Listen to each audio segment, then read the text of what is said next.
Welcome to back Ved nursing classes. आज हम इस वीडियो में बात करने वाले हैं ओबीजी की एमसीक्यूज बेस्ड क्वेश्चन जो प्रीवियस ईयर में पूछा गया है क्वेश्चन। उन क्वेश्चन को हमारे सॉल्व करने वाले हैं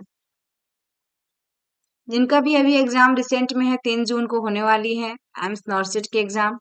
उनके लिए काफी हेल्पफुल एंड इम्पॉर्टेंट रहने वाले हैं, या फिर जो प्रिपरेशन करना चाहते हैं इन फ्यूचर के लिए उनके लिए भी हेल्पफुल होने वाले हैं।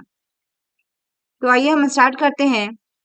इस चैनल पे आपको पीडिया से रिलेटेड जितने भी प्रीवियस ईयर क्वेश्चन पेपर पूछा उसको अपलोड कर दी गई हैं, साइकेट्रिक से रिलेटेड अपलोड कर दी गई हैं। ओबीजी अभी चल रही है, कुछ स्किल बेस्ड क्वेश्चन भी किए गए हैं जो कि आपका प्रीवियस ईयर का ही सारा पेपर है। तो आपको यदि नहीं मिल पा रहा है सारे वीडियो, यदि नहीं मिल पा रही है, मिलने में प्रॉब्लम आ रही है, तो आप प्ले लिस्ट में जाइएगा। प्ले लिस्ट में सारा आपका प्ले लिस्ट बना हुआ है अलग अलग से, उस प्ले लिस्ट में आपको क्लिक करना है। यदि एम्स की प्रीवियस ईयर की पेपर चाहिए पूरा, तो आपको एम्स उसमें लिखा हुआ है, डेली बेसिस पे अपलोड की जा रही है वीडियो को, जो आपको उसी प्ले लिस्ट में मिलेंगी। तो आइए हम स्टार्ट करते हैं। यहाँ पे फर्स्ट क्वेश्चन जो देखिएगा, वेरी वेरी इंपॉर्टेंट क्वेश्चन लिया गया है।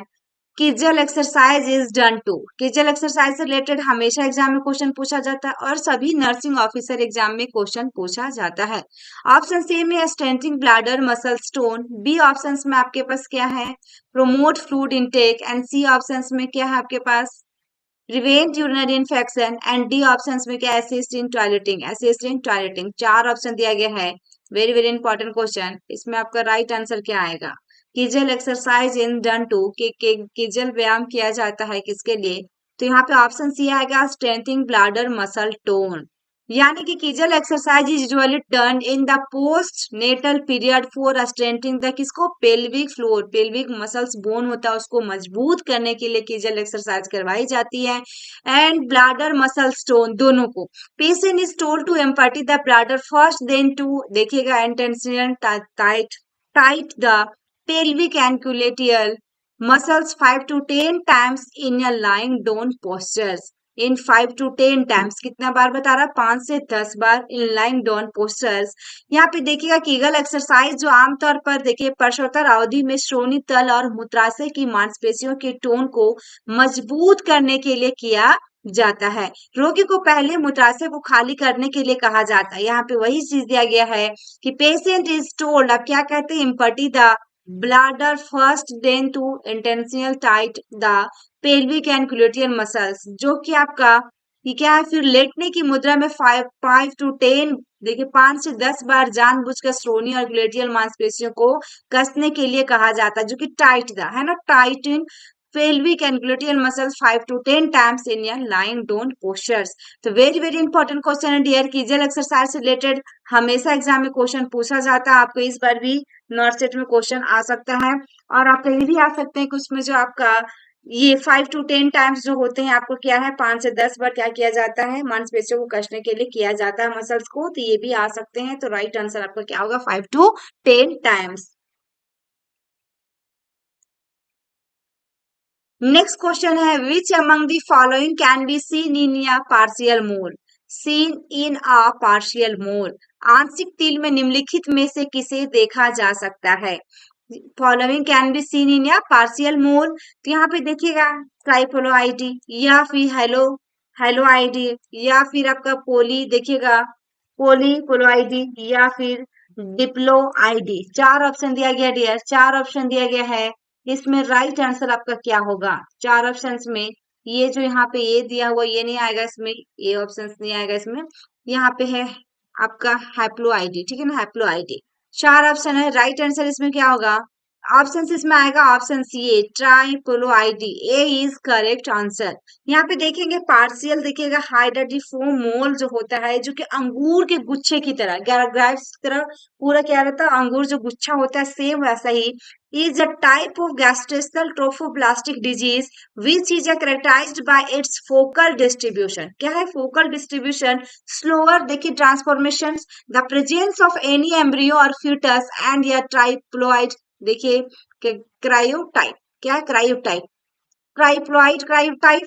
This signs and symptoms of partial क्या होता है, hydatidiform, hydatidiform mole include abdominal pain होगा, उसमें क्रैम्प्स होगा in lower abdomen and vaginal bleeding होगी ड्यूरिंग प्रेगनेंसी। उसको ऐसा फीलिंग होता है कि प्रेगनेंसी कंसीव की है कब, जब उसका हाइड्रेटिव फॉर्म मोल की जब प्रॉब्लम आती है तो अंगूर की गुच्छा की तरह जब वहां बढ़ने लगता है तो ये यूट्रस इज लार्ज हो जाता है और four gestational age and fetal heart beat जो होगा इसमें ये बीट यूजुअली absent डियर, ये बीट यूजुअली absent क्योंकि वो उसमें बच्चे नहीं होता, फ्यूटस नहीं होता, ये एक अंगूर के गुच्छे की तरह एक बन जाता है जो कि एक यूट्रस बड़ा होने लगता है धीरे धीरे, ऐसा लगता है कि मदर्स क्या प्रेगनेंसी कंसीव की है।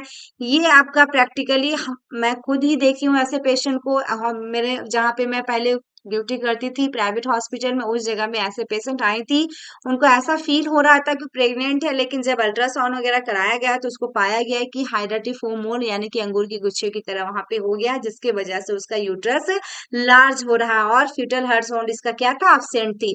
तो यहाँ पे वही चीजें हैं, राइट आंसर आपका क्या हुआ इसमें, ट्राइप्लो आईडी, ऑप्शन ये इज करेक्ट आंसर। आपका हाइड्रेटिफॉर्म मोल का यदि आपका सिम्टम्स यदि पूछता है डियर, यदि आपका क्लिनिकल फीचर पूछता है, फीचर्स पूछता है, तो आपका इंक्लूड देखिए एब्डोमिनल पेन होगा, cramps in lower abdomen and vaginal bleeding होगा कब, प्रेगनेंसी के दौरान। Next most common site of ectopic pregnancy is, देखिएगा स्थानिक गर्भावस्था की सबसे आम साइट कौन सा है, तो देखिए ट्यूबल होगा या फिर ओवेरियन होगा या फिर एब्डोमिनल होगा या फिर सर्वाइकल होगा। चार ऑप्शन दिया गया है, राइट आंसर इसमें क्या होगा, तो ऑप्शन इसमें जो होगा ऑप्शन ये होगा ट्यूबल। मोस्ट कॉमन साइट पूछा है किसका, एक्टोपिक प्रेगनेंसी का, एक्टोपिक प्रेगनेंसी का। Ectopic pregnancy is a condition is which fertilize, क्या होता है fertilize, ovum is implanted outside the normal endometrial cavity, यानी कि एक्टोपिक गर्भावस्था एक ऐसी स्थिति है जिसमें निषेचित डिम्ब को सामान्य एंडोमेट्रियल गुहा के बाहर किसमें प्रत्यारोपित किया जाता है, कहाँ पे बाहर प्रत्यारोपित किया जाता है, इम्प्लांट कहाँ होता है, outside the normal endometrial cavity में, कहाँ पे होता है ये implant, outside the normal endometrial cavity में, जिससे हम एक्टोपिक प्रेगनेंसी कहेंगे। ये आपका एक्टोपिक प्रेगनेंसी का जो होता है मोस्ट कॉमन जो साइट सभी जगह, सबसे पहला जो होता है फॉलोपियन ट्यूब में, वो भी आपका 97%। Then tubal pregnancy ampulla is the most common part, most common part dear, very very important, याद रखिएगा। यदि आपका परसेंटेज से हिसाब से पूछा जाए सबसे ज्यादा परसेंटेज किसमें होगा, तो फॉलोपियन ट्यूब में होगा, जहाँ 97% देखने को मिलता है। और यदि आपका most common site of ectopic pregnancy का पूछता है तो कौन सा होगा, आपका एम्पूला है, यहाँ पे एम्पूला, जो कि आपका ampulla is the most common part 55%, and स्थमक जो 25%, इनफेंडिबुलम जो 18%, एंड आपका इंटरस्टियल 2%, और ओवेरियन एक्टोपिक प्रेगनेंसी जो होगा 0.5%, एंड आपका एब्डोमिनल जो होगा 1%, एब्डोमिनल जो होगा 1%। यानी मोस्ट कॉमन साइट पूछा तो इसमें राइट आंसर क्या हुआ, ट्यूबल, ट्यूबल जो कि आपका राइट आंसर आया।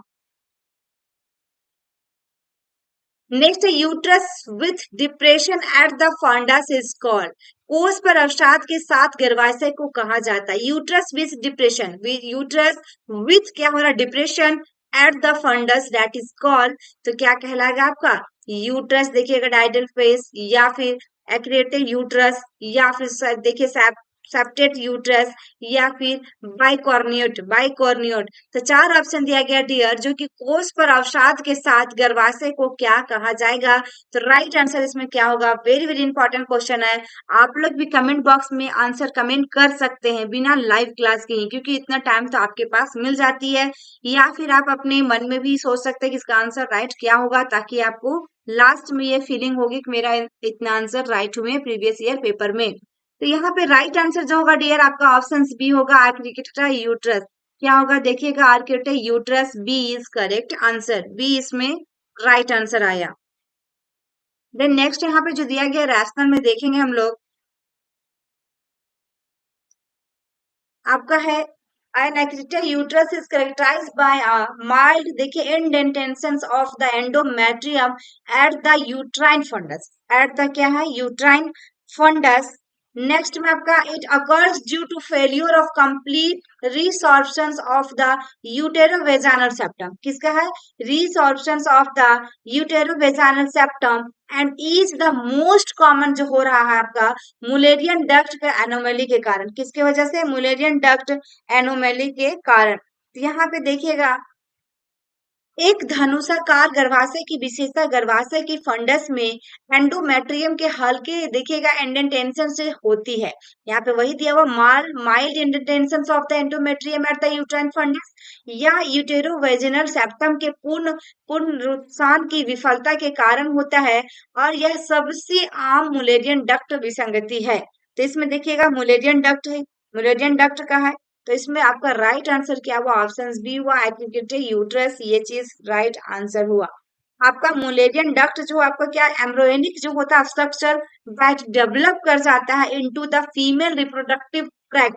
फीमेल रिप्रोडक्टिव ट्रैक्ट में इंक्लूडिंग जैसे कि ओविडक्ट हो गया, आपका यूट्रस हो गया, सर्विक्स हो गया एंड अपर वेजिना में।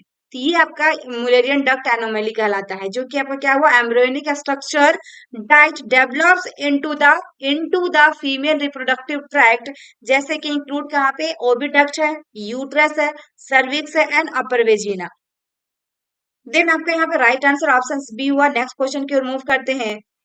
नेक्स्ट क्वेश्चन है the abnormal condition in which the umbilical is inserted through the membranes of placenta is known as। देखिए यहाँ पे क्वेश्चन रह गए हैं, तो ये एम्स भोपाल ग्रेड फर्स्ट यानी कि शिफ्ट फर्स्ट में 2018 में पूछा हुआ क्वेश्चन है।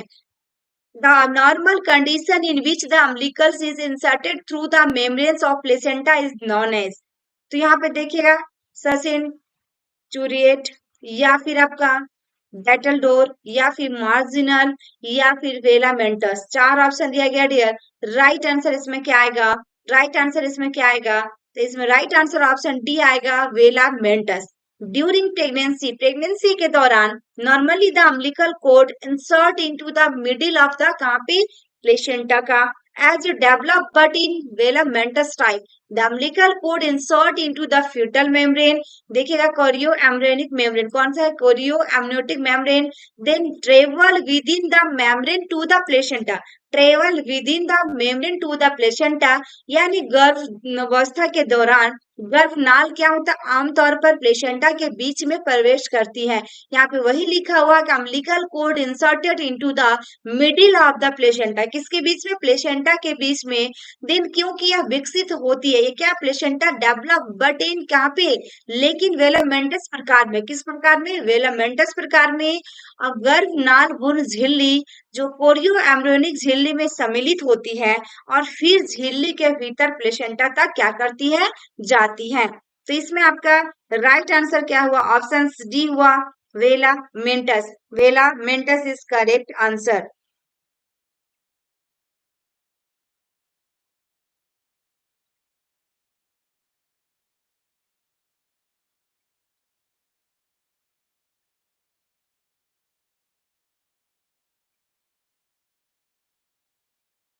ये वेलामेंटस आपका होता क्या है, इसके बारे में थोड़ा सा जान लेते हैं। वेलामेंटस कोर्स होता है, ये insertion is a pregnancy complication. ये क्या? प्रेगनेंसी के टाइम में कॉम्प्लिकेशन होता है that happen when the umbilical cord from your fetus does not, from your fetus से, ठीक है, does not inserted into the placenta correctly, into the placenta correctly, यानी कि जो भी देखिए from the fetus does not inserted into the किसके साथ? प्लेसेंटा के साथ करेक्टली। इसलिए यहाँ भी वही चीज बताया गया है कि वेलामेंटस टाइप का होगा। और ये जो आपका लास्ट में दिया गया है कि सम्मिलित होती है और फिर से झिल्ली के भीतर प्लेसेंटा तक भी चली जाती हैं। तो राइट आंसर आपका वेलामेंटस हुआ।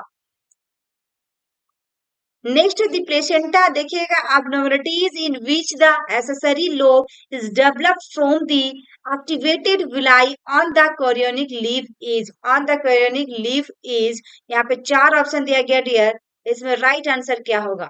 राइट आंसर इसमें क्या होगा?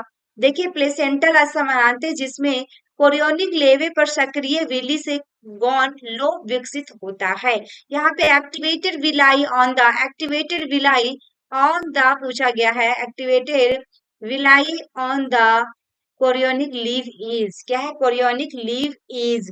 ऑप्शन सी में आपका प्लेसेंटा दिखेगा सचिन चूरिएटा, बी में प्लेसेंटा स्पुरिया, सी में आपका प्लेसेंटा एक्स्ट्रो कोरियल्स, डी में आपके पास प्लेसेंटा मार्जिनेटा।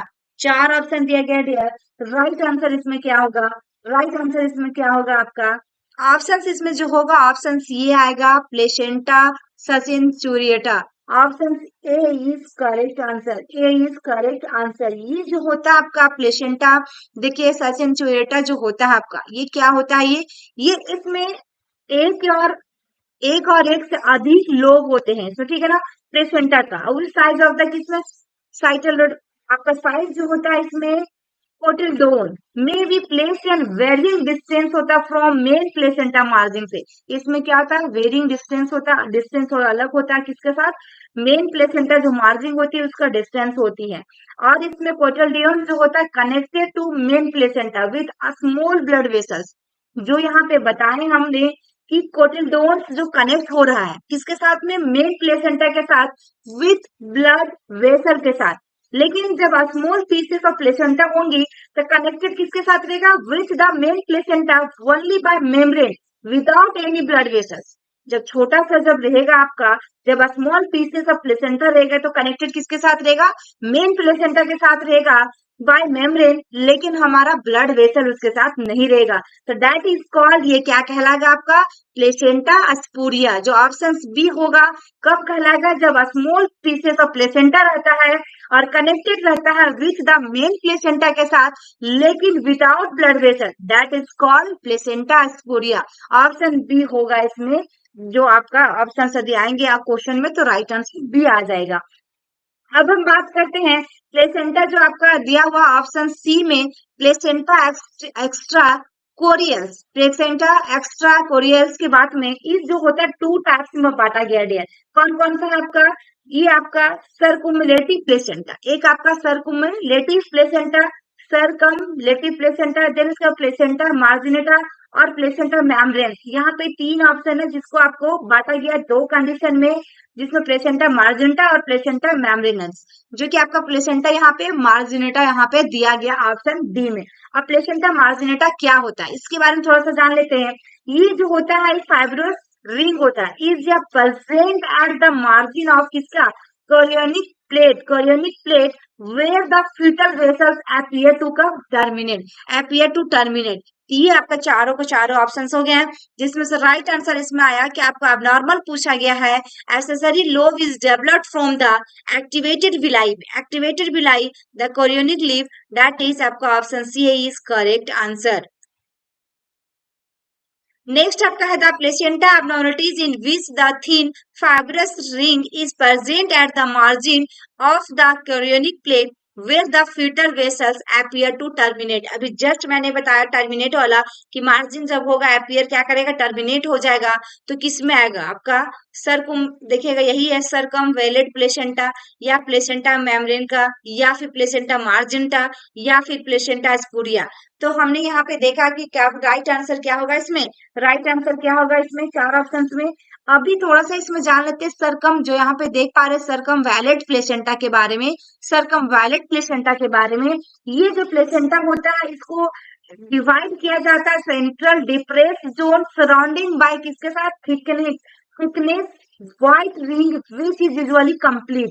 रिंग जो होता है सिचुएटेड है varying distance from the margin of placenta. ये रिंग होगा इसमें किसका डिस्टेंस में रहेगा? आपको varying distance from the margin of placenta, and ring is composed of double folded amniotic and chorionic। इसमें जो रिंग होगा composed of double folded amniotic और chorionic, ठीक है ना। देन आपका प्लेसेंटा मेम्ब्रेन्स की बात किया जाए, प्लेसेंटा आपका क्या है? मेम्ब्रेन्स है यहाँ पे।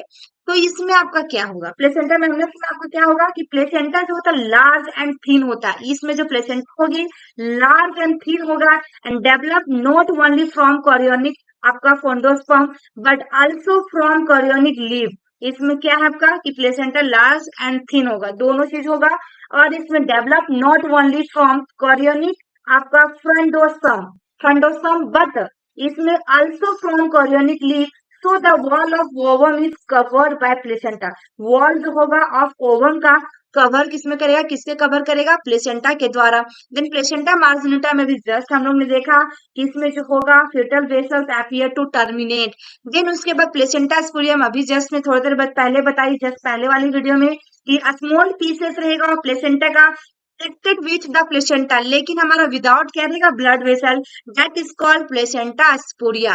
तो राइट आंसर इसमें क्या होगा डियर, टर्मिनेट वाला भी जस्ट हमने देखा, तो ऑप्शन सी होगा इसमें placenta marginata. Option C is correct answer. Very very important question है डियर, इस बार आपके एम्स नार्सेट में पूछा जा सकता है question. Next, which of the following clinical presentation would a nurse expect while assessing a patient with abruptio placenta? Very very important. abruptio placenta, abruptio placenta वाले रोगी का आकलन करते समय एक नर्स निम्नलिखित में से किस नैदानिक प्रसूति की प्रस्तुति की अपेक्षा करेगी? क्योंकि यहाँ पे क्या बोल रहा है, क्या expect while assessing a patient with कब एब्रूशियो प्लेसेंटा के साथ, तो रिजिड ब्रोड लाइक एब्डोमिन, या फिर एडिमा इन लेग्स, या फिर एक्सेसिव वेजाइनल ब्लीडिंग, या फिर प्रीमेच्योर रप्चर ऑफ मेम्ब्रेन। क्योंकि हमारा यहाँ पे एब्रूशियो प्लेसेंटा के बारे में पूछा है डियर, एब्रूशियो प्लेसेंटा के बारे में पूछा है, तो राइट आंसर इसमें क्या होगा, राइट आंसर इसमें क्या होगा, चार ऑप्शन दिया गया, आप लोग भी इसके बारे में सोचिए इसकी राइट आंसर क्या हो सकता है, क्या हो सकता है। वेरी वेरी इंपॉर्टेंट क्वेश्चन है।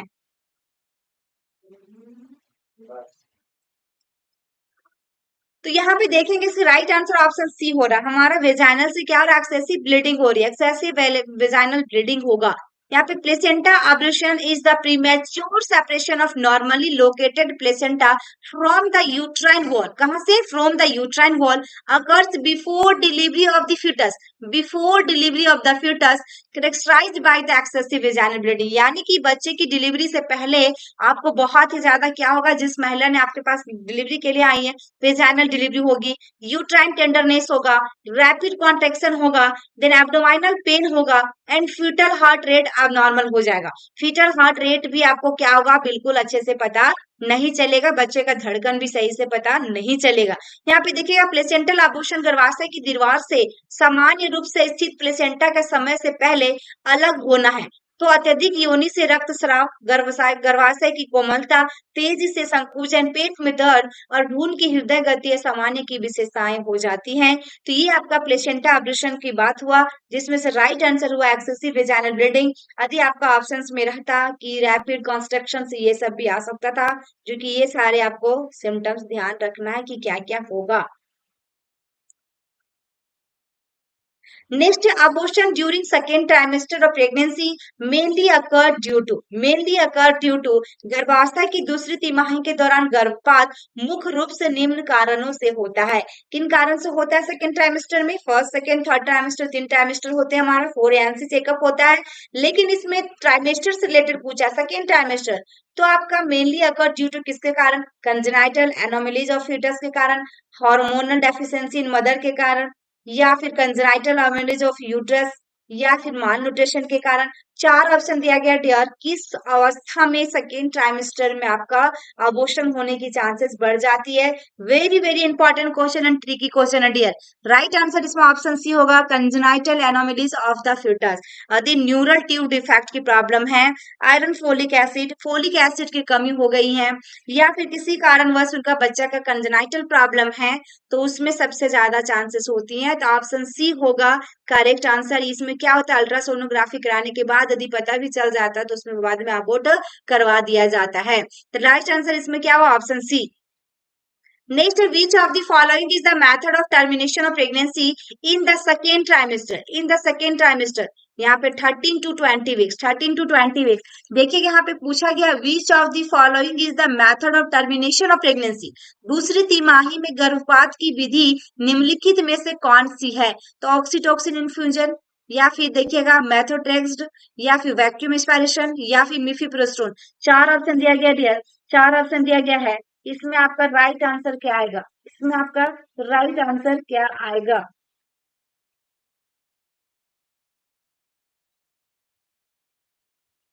राइट इसमें ऑप्शन सी आएगा ऑक्सीटोसिन इन्फ्यूजन, ऑक्सीटोसिन इन्फ्यूजन, क्योंकि दूसरी तिमाही की बात क्या है, जिसमें से 13 से 20 सप्ताह में गर्भपात की विधि निम्नलिखित में से कौन सी है?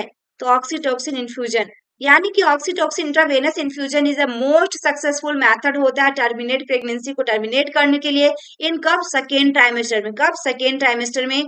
The process is achieve as mini labour is second trimester. Oxytocin help to induce contraction यानी कि हमारा यूट्रस को संकुचित को प्रेषित करने में मदद करता है। एंड वैक्यूम एस्पायरेशन क्या होगा आपका? ये या फिर methotrexate, misoprostol and mifepristone are use for medical abortion up to 12 weeks. ये कब होता है? Up to 12 weeks. सिर्फ और सिर्फ कब? मेडिकल अबॉर्शन, यानी कि मेडिकल में अबॉर्शन ऑफ मेथड जो होता है ये समझिए 7 वीक्स तक ही जनरली देखा जाता है, जो कि आपका मेडिसिन से काम करेगा, मिफीप्रोस्टोल और मिजोप्रोस्टोल। इसके बारे में भी आपको देखना है। एक फर्स्ट डे लेते हैं, फिर थर्ड डे लेते हैं, एंड 15 डे में क्या करते हैं? फॉलो अप के लिए हम बनाते हैं जो 5 टैबलेट्स की कंबाइन होती है। पहले हम उसको मिफीप्रोस्टोल देते हैं 200, देन हमारा मिजोप्रोस्टोल जो 400 बचता है डियर, उसको हम 48 घंटे के बाद फिर हम लेने को कह देते हैं पेशेंट को। ये डॉक्टर के द्वारा एडवाइस की जाती है। एंड आपका 12 वीक्स की बात किया है, अप टू 12 वीक्स, तो ये आपका मेडिकल अबॉर्शन ऑफ मेथड हो गया मेडिसिन से। लेकिन सर्जिकल मेथड जैसे ही बात करें 13 से 20 सप्ताह, ये आपका कहाँ पे होगा? सीएससी में होगा। और एक चीज और याद रखिएगा, सब सेंटर लेवल पे आपका ये एमटीपी नहीं होता है। सब सेंटर लेवल में एमटीपी नहीं होगा, पीएससी में होगा, सीएससी में होगा। लेकिन आपका 13 वीक्स से बाद जितने भी आपका सीएससी में होगा डियर, सीएससी में होगा। 12 वीक्स तक हमारा पीएससी में होता है और 13 वीक्स के बाद सीएससी में होगा। ये भी इंपॉर्टेंट क्वेश्चन है जो सभी नर्सिंग ऑफिसर एग्जाम में क्वेश्चन पूछा जाता है। तो इसमें राइट आंसर आपका क्या हुआ? ऑप्शन सी हुआ, ऑक्सीटोसिन इन्फ्यूजन। नेक्स्ट है अ क्लिनिकल देखिएगा entity where the process of abortion has started but has not progress to an state from which recovery is impossible is. एक नैदानिक इकाई जहां गर्भपात की प्रक्रिया शुरू हो गई है, गर्भपात की प्रक्रिया क्या हो गया? शुरू हो गया, प्रोसेस ऑफ अबॉर्शन, यहाँ पे वही चीज है, लेकिन उस स्थिति में आगे नहीं बढ़ रही है। तो क्या? Not progress to a state from which, तो जहां से पूर्णा पूर्णा देखिएगा प्रति असंभव है, तो जो इम्पॉसिबल रिकवरी करना इम्पॉसिबल है, तो स्पॉन्टेनियस अबॉर्शन में आएगा डियर, थ्रेटेंड अबॉर्शन में आएगा, इनवाइटेबल अबॉर्शन में आएगा, या मिस्ड अबॉर्शन में आएगा। इसकी थ्योरी क्लास भी बहुत ही अच्छी होती है, थ्योरी क्लास इसके लिए अच्छे से आप लोगों को समझ में आ गया होगा। तो इससे रिलेटेड आपका क्वेश्चन 1 या 2 आएंगे अबॉर्शन से related. Very very important topic है अबॉर्शन। और आपकी कॉन्ट्रासेप्शन हो गया, इस सबसे रिलेटेड क्वेश्चन आपका आएंगे ही आएंगे। तो देखिए इसमें राइट आंसर जो होगा आपका ऑप्शन बी होगा, थ्रेटेंड अबॉर्शन। यानी कि क्या है? जब प्रोसेस क्या हो रहा है? कंप्लीट हो चुका है, उसकी प्रक्रिया शुरू हो गई है, प्रोसेस क्या होगी? शुरू, प्रोसेस ऑफ अबॉर्शन, लेकिन हमारा क्या प्रोग्रेस नहीं किया, तो किसमें से आएगा? थ्रेटेंड अबॉर्शन में। ये चीज ध्यान रखिएगा। देन स्पॉन्टेनियस का मतलब होता है अपने आप, स्पॉन्टेनियस का मतलब होता है अपने आप अबॉर्ट हो जाना किसी कारणवश, जैसे non induced embryonic of fetal death और passage of product of conception before का 20 सप्ताह से पहले पहले, ठीक है ना। देन उसका बाद इनवाइटेबल अबॉर्शन का मतलब क्या है? इनवाइटेबल जो होता है characterized by rupture of membrane, क्या हो जाता है इसमें? मेम्ब्रेन जो होता है रप्चर कर जाता है। और सर्वाइकल डायलेटेशन इन या देखिएगा previable pregnancy in the presence of vaginal bleeding and contraction. Very very important inevitable वाला, क्योंकि देखिएगा आप रिहाइड गर्भपात को योनि में रक्त स्राव और संकुचन की उपस्थिति में एक पूर्ववर्ती गर्भावस्था में झिल्लियों के फटने या गर्भाशय गिरवा के फैलाव की विशेषता। Rupture of membrane and cervical dilatation आपको याद रखना है, बाद बाकी किसमें जाएगा? इनवाइटेबल अबॉर्शन के अंदर जाएगा। एंड मिस्ड अबॉर्शन का मतलब होता है कुछ यहाँ पे क्या हो गया, कुछ थोड़ा बहुत छोटा सा कट छट रह गया है जिसके वजह से उसकी ब्लीडिंग हो रही है, तो मिस्ड अबॉर्शन में आएगा। जो कि miscarriage in which fetus did not develop और had died but placenta had embryonic tissue are still in uterus. देखिएगा वही चीज जिसमें भ्रूण का विकास नहीं हुआ है उसकी मृत्यु हो गई है, लेकिन प्लेसेंटा और भ्रूण के उत्तक अभी भी गर्भाशय में है, मतलब थोड़ा मोड़ा बच जाते हैं। जब अल्ट्रासाउंड करवाते हैं तो लास्ट में अल्ट्रासाउंड में पता चलता है कि मिस्ड अबॉर्शन है, यानी कि कुछ थोड़ा सा रह गया है, जिसको मिजोप्रोस्टोल वगैरह डालने के बाद अपने आप वो क्लियर हो जाता है। तो राइट आंसर इसमें जो हुआ ऑप्शन बी हुआ, थ्रेटेंड अबॉर्शन। अबॉर्शन के बारे में आपको जान लेना है एक बार, वेरी वेरी इंपॉर्टेंट है ये, अच्छे से देख लीजिएगा कौन सी अबॉर्शन में क्या कंडीशन आती है। नेक्स्ट है the inevitable abortion distinguished from threatened abortion by. देखिएगा आपकी हाई गर्भपात धमकी भरे गर्भपात से अलग है, थ्रेटेंड अबॉर्शन से क्या है? बिल्कुल अलग है, डिस्टेंस है अलग है। क्या? इनवाइटेबल अबॉर्शन पूछा है, तो यहाँ पे dilatation of the cervical canal, या फिर रप्चर ऑफ द मेम्ब्रेन, या फिर ब्लीडिंग, या फिर यूट्राइन कॉन्ट्रेक्शन। क्योंकि दोनों के बारे में पूछा, एक इनवाइटेबल अबॉर्शन पूछा है और फ्रॉम किससे अलग है, थ्रेटेंड अबॉर्शन से, ये आपका बिल्कुल अलग है। तो राइट आंसर इसमें ऑप्शन सी होगा, dilatation of the cervical canal, cervical canal. Next, a state of miscarriage in which product of conception is retained inside the uterus for a variable period of time is known as, यानी कि गर्भाशय की स्थिति जिसमें गर्भधारण के उत्पाद को गर्भाशय के अंदर समय की एक परिवर्तनशील अवधि के लिए रखा जाता है, किस रूप में आपका जाना जाएगा। देखिए dear, state of miscarriage in which product of conception, क्या product of conception is retain inside the, कहाँ पे, यूट्रस में, for a variable period of time, that is called, क्या कहलाएगा, कंप्लीट अबॉर्शन कहलाएगा, इनकम्प्लीट अबॉर्शन कहलाएगा, मिस्ड अबॉर्शन कहलाएगा, recurrent abortion कहलाएगा। वेरी वेरी इंपॉर्टेंट क्वेश्चन है, रिकरेंट अब्जॉर्प्शन है, ठीक है ना। राइट आंसर इसमें ऑप्शन सी होगा, मिस्ड अबॉर्शन, क्योंकि यहाँ पे मिसकैरेज हुआ है। A product of conception is retain inside the uterus, यानी कि यूट्रस में कुछ थोड़ा बहुत बच चुके हैं, रह चुका है, retain inside the uterus for variable period, that is known as missed abortion. उसकी वजह से पेशेंट को क्या होती है, थोड़ा थोड़ा ब्लीडिंग होते रहता है, जिसके कारण अल्ट्रासाउंड कराना पड़ता है, लास्ट में पता चलता है कि ये मिस्ड अबॉर्शन है या फिर अपने आप जो मिसकैरेज हो जाते हैं वो। तो यहाँ पे complete abortion is one in which all, देखिए कॉन्टेक्ट आर एक्सपेल। देन उसके बाद इनकम्प्लीट अबॉर्शन में क्या होता है, one which entire product of conception are not expel, instead a part of its life left inside the uterine cavity, अधूरा रह जाता है इनकम्प्लीट में। देन आपका रिकरेंट में क्या होगा, या फिर हैबिचुअल अबॉर्शन में क्या होगा, रिकरेंट प्रेगनेंसी लॉस इज 3 और मोर, देखिए कंसेक्टिव प्रेगनेंसी लॉसेस, यानी कि ये क्या होता है, 3 या उससे अधिक गर्भावस्था का लगातार नुकसान किया है, मतलब ये हैबिचुअल या फिर रिकरेंट प्रेगनेंसी या फिर रिकरेंट अबॉर्शन में आएगा। तो types of abortion I hope कि पूरा आपका क्लियर हो गया होगा। तो सभी अबॉर्शन को आपको एक बार अच्छे से देख लेना कि कौन सा अबॉर्शन में क्या पॉइंट आएंगे। Next, in which year medical termination of pregnancy act was, देखिए enacted by the Indian parliament, ठीक है ना। Medical termination of pregnancy act भारतीय संसद द्वारा किस वर्ष अधिनियमित किया गया था, किस वर्ष किया गया था, 1970, 1971, 1972 और 1975। राइट आंसर जो होगा इसमें ऑप्शंस क्या होगा, ऑप्शंस बी होगा 1971। ये क्वेश्चन हमेशा एग्जाम में पूछा गया है, सभी नर्सिंग ऑफिसर एग्जाम में लिया गया है। Next, the medical termination of pregnancy act came into force in the year, medical termination of pregnancy act किस वर्ष लागू हुआ, तो 1964 में, 1962 में, 1972 में या 1966 में, किस वर्ष लागू हुआ, ठीक है ना। तो यहाँ पे राइट आंसर ऑप्शन सी होगा 1972, 1972 में लागू कर दिया गया था। Medical termination of pregnancy act देखिएगा enhance by the Indian parliament, ये चीज ध्यान रखिएगा डियर, क्वेश्चन अलग अलग है, वो 1971 में हुआ था। Came into force from 1 April to 1972, यदि अप्रैल मई जून में करके पूछेगा तो 1 अप्रैल 1972 को लागू कर दिया गया था। एमटीपी एक्ट वाज अगेन, जब अगेन फिर से रिवाइज किया गया तो कब किया गया, 1975 में। देखिए 3 क्वेश्चन यहाँ से बन रहे हैं। The MTP act lays down the condition under which pregnancy can be terminate the person and the place to perform it, ये क्या है कि देखिएगा ये इनमें से करने का संस्थान यहाँ पे वो दिया गया, can be terminate and person and the place to perform it. तो यहाँ पे राइट आंसर जो ऑप्शन सी की आपका लागू कब किया गया था, 1972 में, 1 April 1972।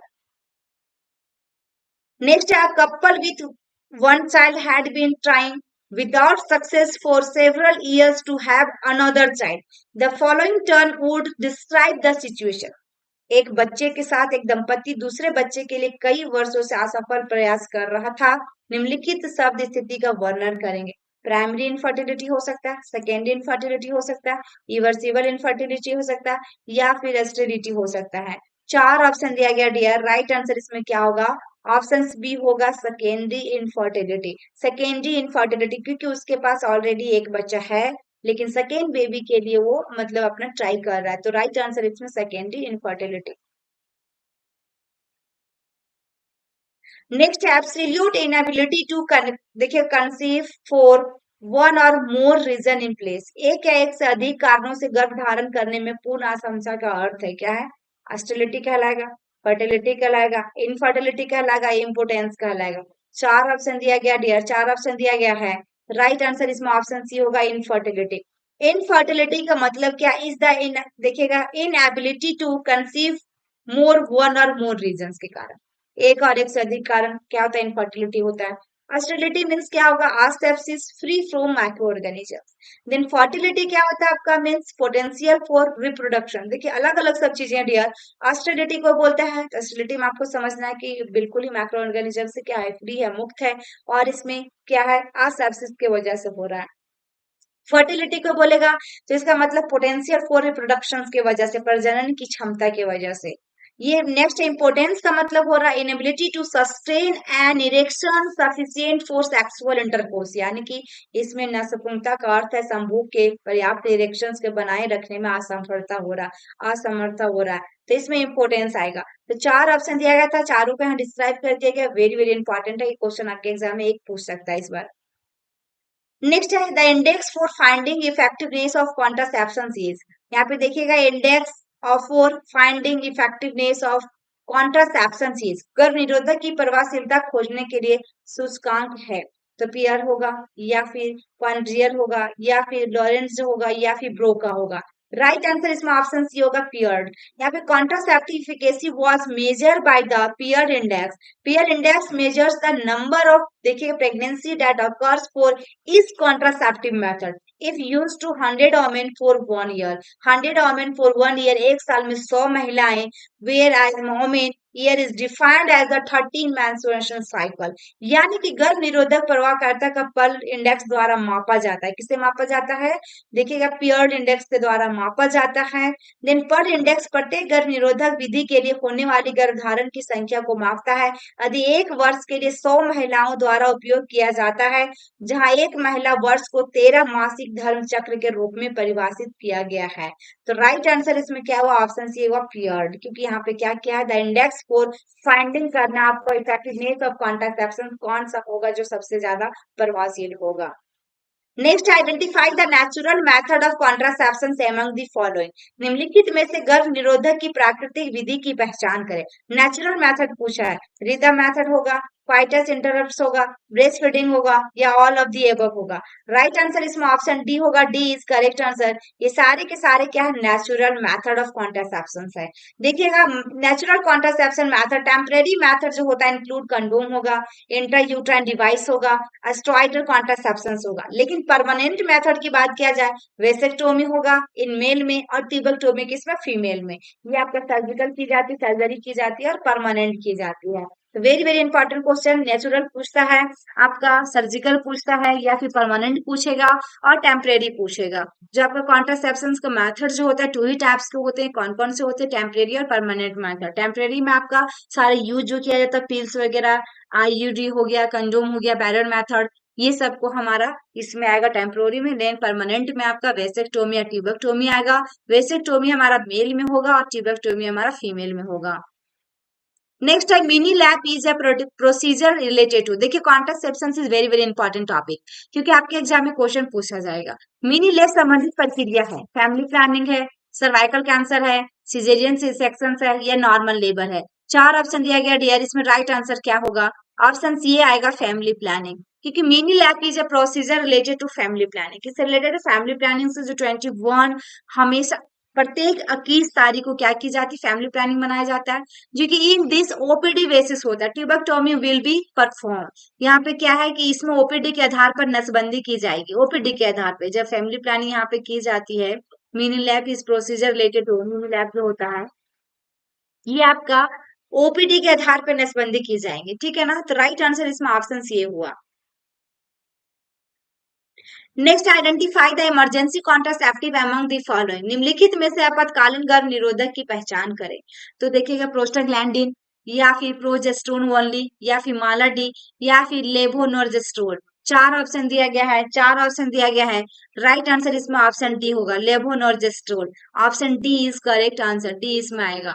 लेवोनोर्जेस्ट्रोन is used an emergency contraceptive, क्या है ये क्वेश्चन, सोचिए कितना बार एग्जाम में पूछा है, लेकिन इसमें भी लोग स्टूडेंट गलत करके आते हैं, क्योंकि इमरजेंसी कॉन्ट्रासेप्टिव पिल हमेशा याद रखिएगा लेवोनोर्जेस्ट्रोल है। कभी कभी क्या करते हैं, मिनी पिल को राइट करके आते हैं, इजी पिल को राइट करके आ जाते हैं। यहाँ पे लेवोनोर्जेस्ट्रोल जो है आपका, ये कॉन्ट्रासेप्टिव क्या है? Emergency contraceptive. कभी माला एन माला डी को भी राइट कर देते हैं।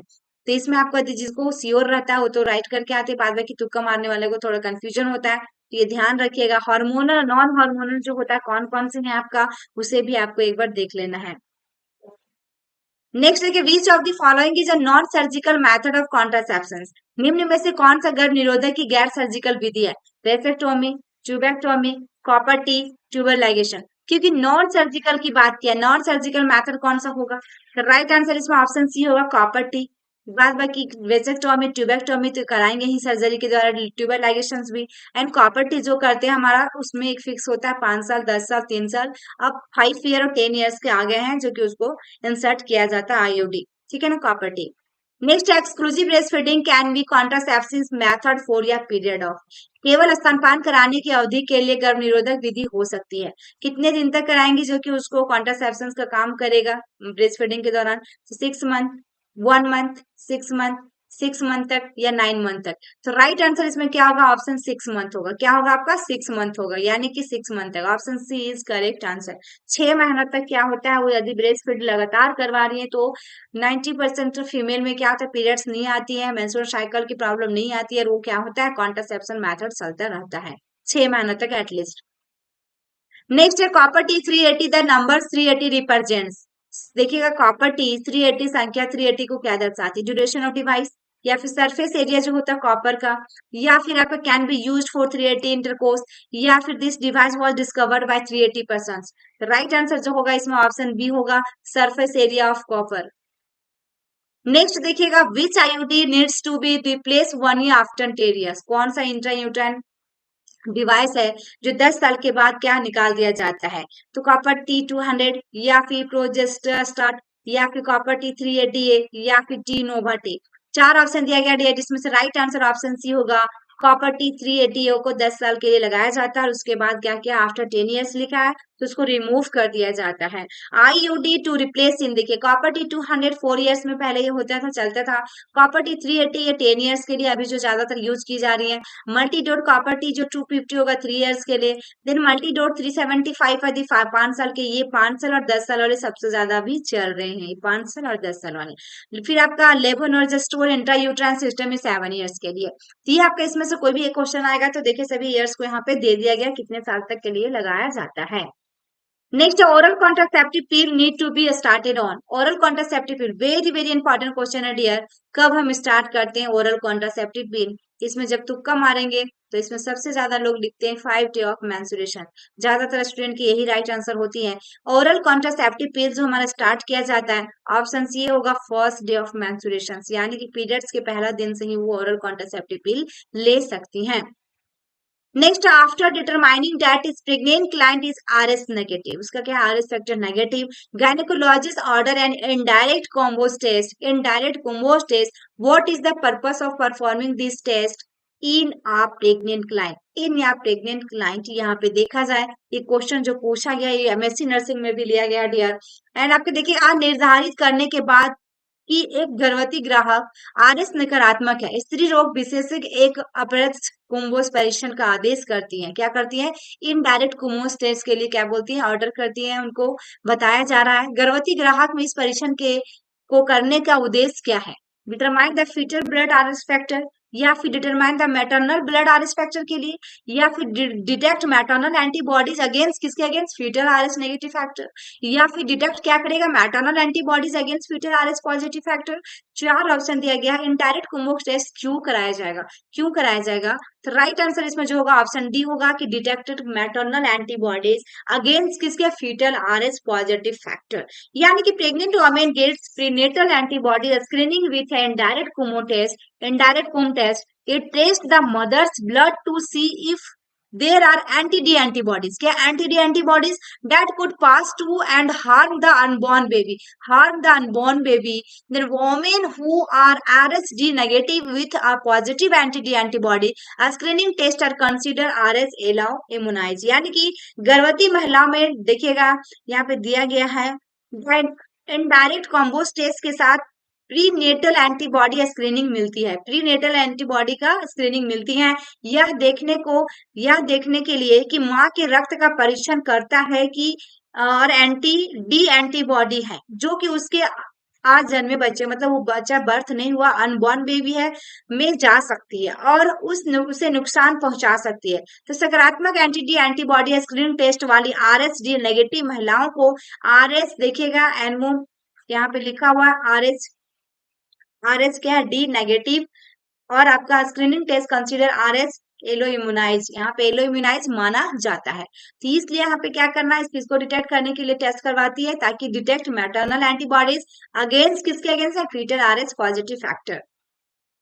नेक्स्ट है delayed cord clamping is contraindicated in, विलंबित कोड क्लैंपिंग में क्या कॉन्ट्राइंडिकेटेड हो सकता है, baby born to anaemic mother, या फिर baby with birth weight more than 3 kg, या RH इनकम्पेबिलिटी, या प्रीटर्न बेबी।